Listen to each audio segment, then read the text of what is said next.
Chapter 3. Marilla Cuthbert is surprised. Marilla came briskly forward as Matthew opened the door. But when her eyes fell on the odd little figure in the stiff, ugly dress, with the long braids of red hair and the eager, luminous eyes, she stopped short in amazement. "Matthew Cuthbert! Who's that?" she ejaculated. "Where is the boy?" "There wasn't any boy," said Matthew wretchedly. "there was only her." He nodded at the child, remembering that he had never even asked her name. "No boy? But there must have been a boy," insisted Marilla. "We sent word to Mrs. Spencer to bring a boy." "Well, she didn't. She brought her. I asked the station-master, and I had to bring her home. She couldn't be left there, no matter where the mistake had come in." "Well, this is a pretty piece of business," ejaculated Marilla. During this dialogue the child had remained silent, her eyes roving from one to the other, all the animation fading out of her face. Suddenly she seemed to grasp the full meaning of what had been said. Dropping her precious carpet-bag, she sprang forward a step and clasped her hands. "You don't want me," she cried. "You don't want me because I'm not a boy. I might have expected it. Nobody ever did want me. I might have known it was all too beautiful to last. I might have known nobody really did want me. Oh, what shall I do? I'm going to burst into tears." Burst into tears she did. Sitting down on a chair by the table, flinging her arms out upon it and burying her face in them, she proceeded to cry stormily. Marilla and Matthew looked at each other deprecatingly across the stove. Neither of them knew what to say or do. Finally Marilla stepped lamely into the breach. "Well, well, there's no need to cry so about it." "Yes, there is need."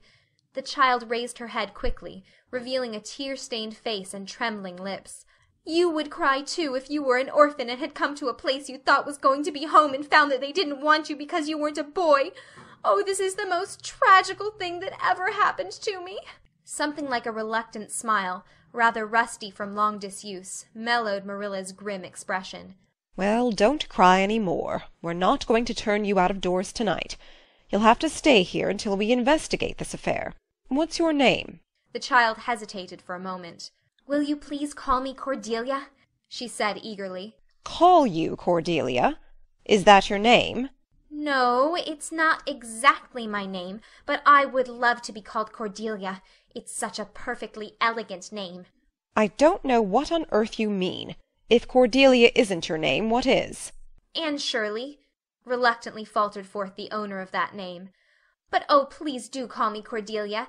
It can't matter much to you what you call me if I'm only going to be here a little while, can it?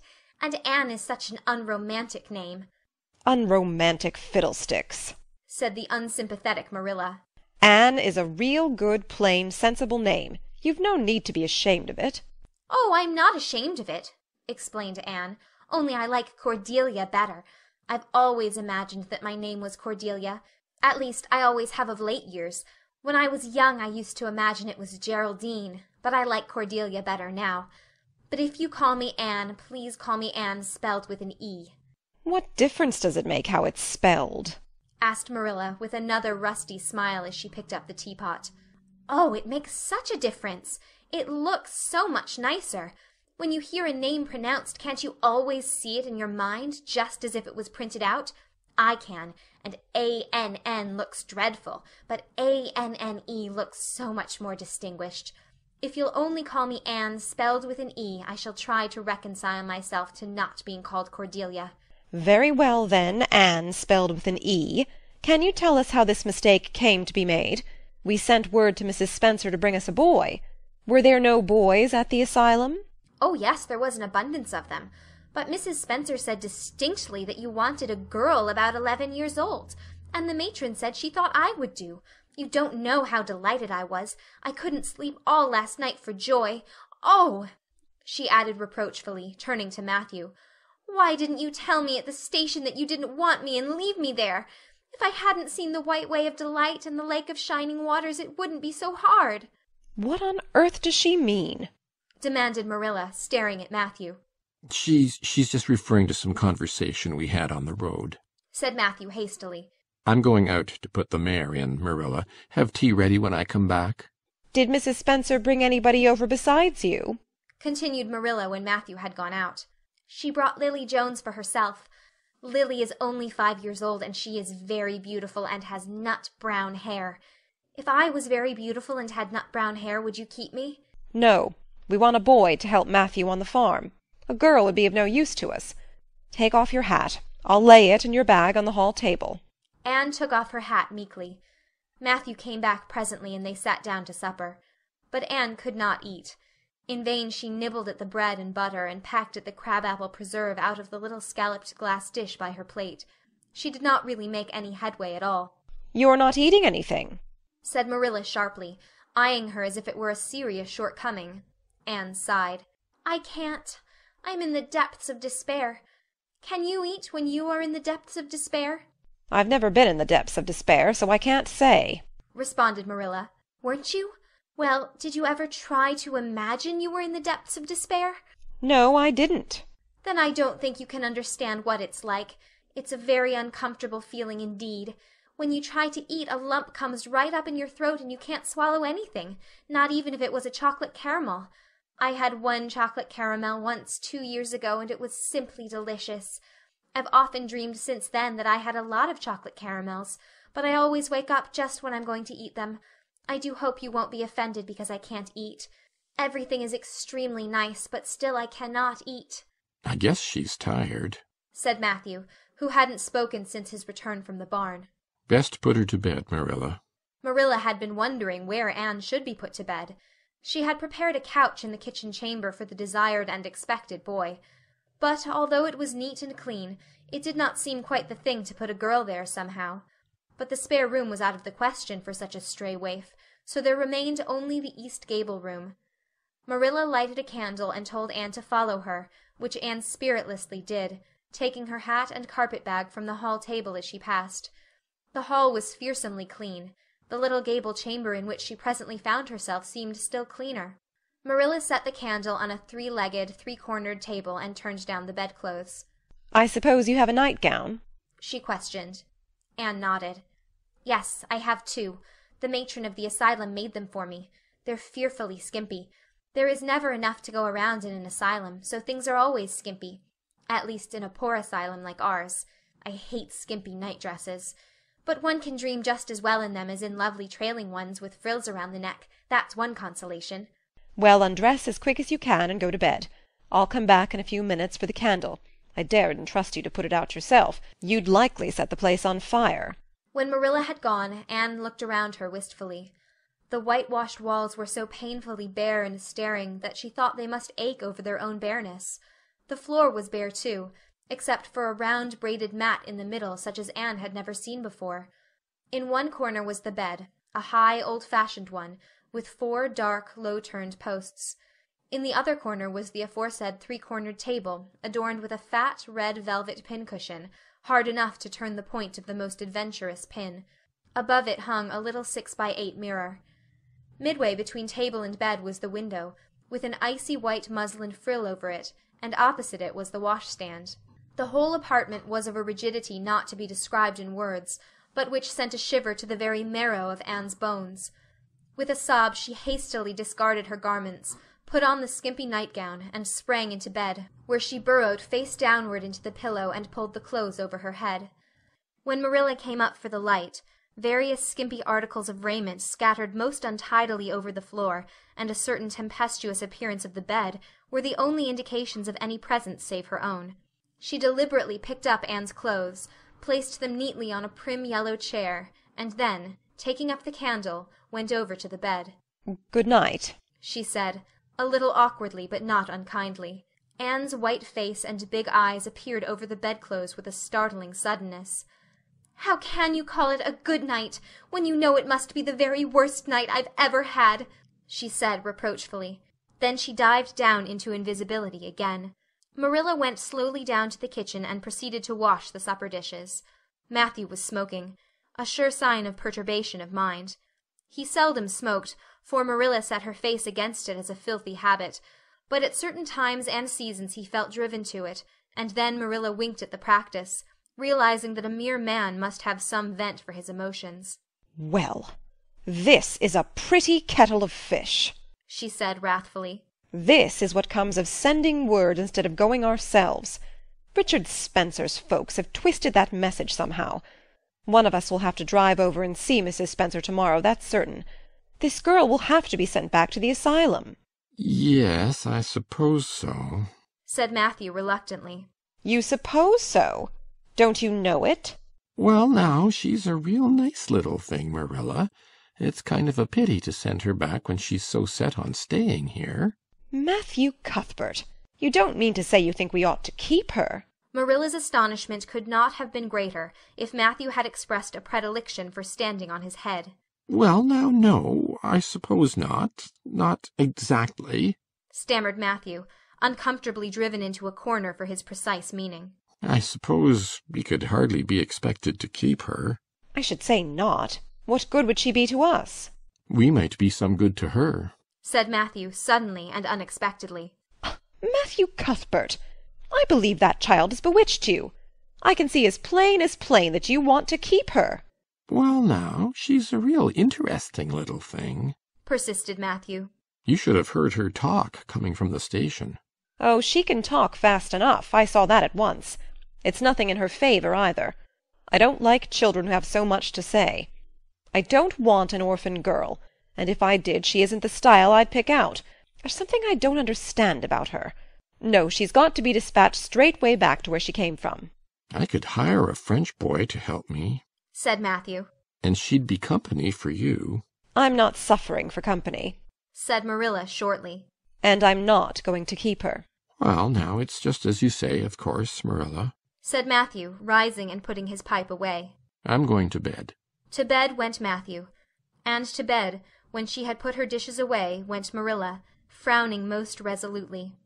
And upstairs in the east gable, a lonely, heart-hungry, friendless child cried herself to sleep. Chapter 4. Morning at Green Gables. It was broad daylight when Anne awoke and sat up in bed, staring confusedly at the window, through which a flood of cheery sunshine was pouring, and outside of which something white and feathery waved across glimpses of blue sky. For a moment she could not remember where she was. First came a delightful thrill as something very pleasant, then a horrible remembrance. This was Green Gables, and they didn't want her because she wasn't a boy. But it was morning, and yes, it was a cherry-tree in full bloom outside of her window. With a bound she was out of bed and across the floor. She pushed up the sash. It went up stiffly and creakily, as if it hadn't been opened for a long time, which was the case, and it stuck so tight that nothing was needed to hold it up. Anne dropped on her knees and gazed out into the June morning, her eyes glistening with delight. Oh, wasn't it beautiful? Wasn't it a lovely place? Suppose she wasn't really going to stay here. She would imagine she was. There was scope for imagination here. A huge cherry-tree grew outside, so close that its boughs tapped against the house, and it was so thick-set with blossoms that hardly a leaf was to be seen. On both sides of the house was a big orchard, one of apple-trees and one of cherry-trees, also showered over with blossoms, and their grass was all sprinkled with dandelions. In the garden below were lilac-trees purple with flowers, and their dizzily sweet fragrance drifted up to the window on the morning wind. Below the garden a green field lush with clover sloped down to the hollow, where the brook ran, and where scores of white birches grew, upspringing airily out of an undergrowth suggestive of delightful possibilities in ferns and mosses and woodsy things generally. Beyond it was a hill, green and feathery with spruce and fir. There was a gap in it where the grey gable end of the little house she had seen from the other side of the Lake of Shining Waters was visible. Off to the left were the big barns, and beyond them, away down over green, low-sloping fields, was a sparkling blue glimpse of sea. Anne's beauty-loving eyes lingered on it all, taking everything greedily in. She had looked on so many unlovely places in her life, poor child, but this was as lovely as anything she had ever dreamed. She knelt there, lost to everything but the loveliness around her, until she was startled by a hand on her shoulder. Marilla had come in unheard by the small dreamer. "It's time you were dressed," she said curtly. Marilla really did not know how to talk to the child, and her uncomfortable ignorance made her crisp and curt when she did not mean to be. Anne stood up and drew a long breath. "Oh, isn't it wonderful?" she said, waving her hand comprehensively at the good world outside. "It's a big tree," said Marilla. "and it blooms great, but the fruit don't amount to much never. Small and wormy." "Oh, I don't mean just the tree. Of course it's lovely. Yes, it's radiantly lovely. It blooms as if it meant it. But I meant everything. The garden and the orchard and the brook and the woods. The whole big dear world. Don't you feel as if you just loved the world on a morning like this? And I can hear the brook laughing all the way up here. Have you ever noticed what cheerful things brooks are? They're always laughing. Even in winter-time I've heard them under the ice. I'm so glad there's a brook near Green Gables. Perhaps you think it doesn't make any difference to me when you're not going to keep me, but it does. I shall always like to remember that there is a brook at Green Gables, even if I never see it again. If there wasn't a brook, I'd be haunted by the uncomfortable feeling that there ought to be one. I'm not in the depths of despair this morning. I never can be in the morning. Isn't it a splendid thing that there are mornings? But I feel very sad. I've just been imagining that it was really me you wanted after all, and that I was to stay here for ever and ever. It was a great comfort while it lasted. But the worst of imagining things is that the time comes when you have to stop, and that hurts." "You'd better get dressed and come downstairs, and never mind your imaginings," said Marilla as soon as she could get a word in edgewise. "Breakfast is waiting. Wash your face and comb your hair. Leave the window up and turn your bedclothes back over the foot of the bed. Be as smart as you can." Anne could evidently be smart to some purpose, for she was downstairs in 10 minutes' time, with her clothes neatly on, her hair brushed and braided, her face washed, and a comfortable consciousness pervading her soul that she had fulfilled all Marilla's requirements. As a matter of fact, however, she had forgotten to turn back the bedclothes. "I'm pretty hungry this morning," she announced as she slipped into the chair Marilla placed for her.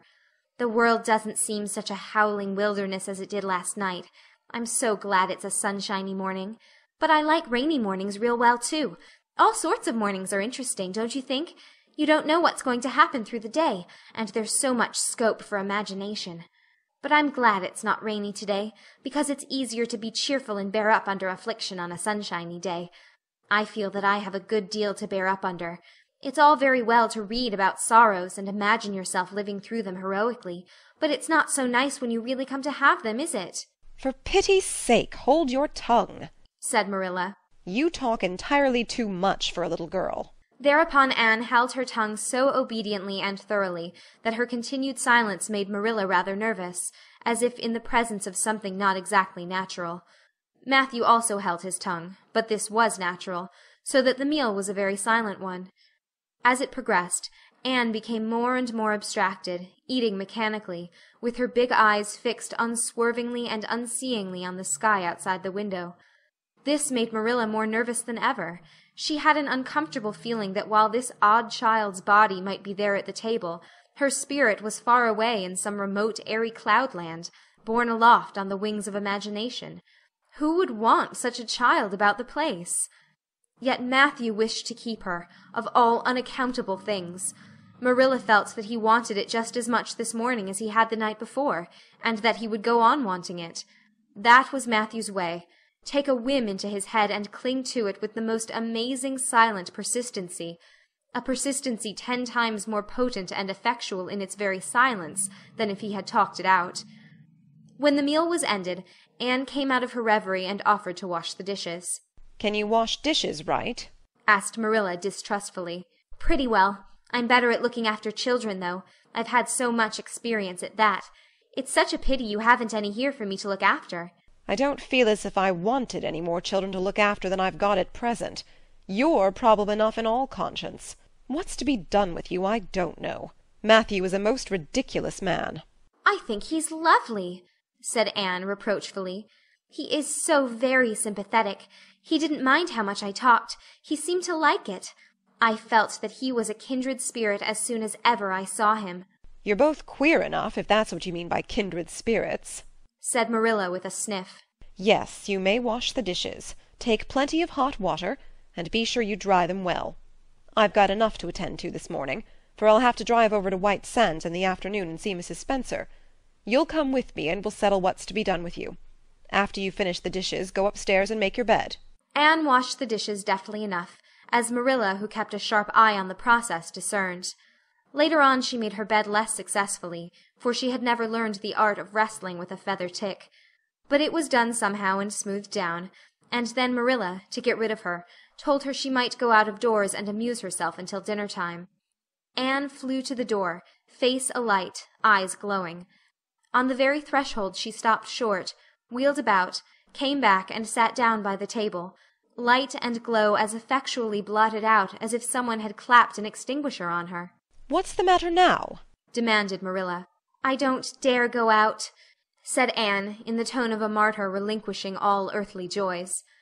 "If I can't stay here, there is no use in my loving Green Gables. And if I go out there and get acquainted with all those trees and flowers and the orchard and the brook, I'll not be able to help loving it. It's hard enough now, so I won't make it any harder. I want to go out so much. Everything seems to be calling to me. Anne, Anne, come out to us. Anne, Anne, we want a playmate. But it's better not. There is no use in loving things if you have to be torn from them, is there? And it's so hard to keep from loving things, isn't it? That was why I was so glad when I thought I was going to live here. I thought I'd have so many things to love and nothing to hinder me. But that brief dream is over. I am resigned to my fate now, so I don't think I'll go out for fear I'll get unresigned again. What is the name of that geranium on the window-sill, please?" "That's the apple-scented geranium." "Oh, I don't mean that sort of a name. I mean just a name. You gave it yourself. Didn't you give it a name? May I give it one, then? May I call it— let me see. Bonnie would do. May I call it Bonnie while I'm here? Oh, do let me." "Goodness, I don't care. But where on earth is the sense of naming a geranium?" "Oh, I like things to have handles even if they are only geraniums. It makes them seem more like people. How do you know but that it hurts a geranium's feelings just to be called a geranium and nothing else? You wouldn't like to be called nothing but a woman all the time. Yes, I shall call it Bonnie. I named that cherry tree outside my bedroom window this morning. I called it Snow Queen because it was so white. Of course it won't always be in blossom, but one can imagine that it is, can't one?" "I never in all my life saw or heard anything to equal her," muttered Marilla, beating a retreat down to the cellar after potatoes. "She is kind of interesting, as Matthew says. I can feel already that I'm wondering what on earth she'll say next. She'll be casting a spell over me, too. She's cast it over Matthew. That look he gave me when he went out said everything he said or hinted last night over again. I wish he was like other men and would talk things out. A body could answer back then and argue him into reason. But what's to be done with a man who just looks?" Anne had relapsed into reverie, with her chin in her hands and her eyes on the sky, when Marilla returned from her cellar pilgrimage. There Marilla left her until the early dinner was on the table. "I suppose I can have the mare and buggy this afternoon, Matthew?" said Marilla. Matthew nodded and looked wistfully at Anne. Marilla intercepted the look and said grimly, "I'm going to drive over to White Sands and settle this thing. I'll take Anne with me, and Mrs. Spencer will probably make arrangements to send her back to Nova Scotia at once. I'll set your tea out for you and be home in time to milk the cows." Still Matthew said nothing, and Marilla had a sense of having wasted words and breath. There is nothing more aggravating than a man who won't talk back, unless it is a woman who won't. Matthew hitched the sorrel into the buggy in due time, and Marilla and Anne set off. Matthew opened the yard gate for them, and as they drove slowly through, he said, to nobody in particular as it seemed, Little Jerry Biot from the creek was here this morning, and I told him I guessed I'd hire him for the summer. Marilla made no reply, but she hit the unlucky sorrel such a vicious clip with the whip that the fat mare, unused to such treatment, whizzed indignantly down the lane at an alarming pace. Marilla looked back once as the buggy bounced along, and saw that aggravating Matthew leaning over the gate, looking wistfully after them.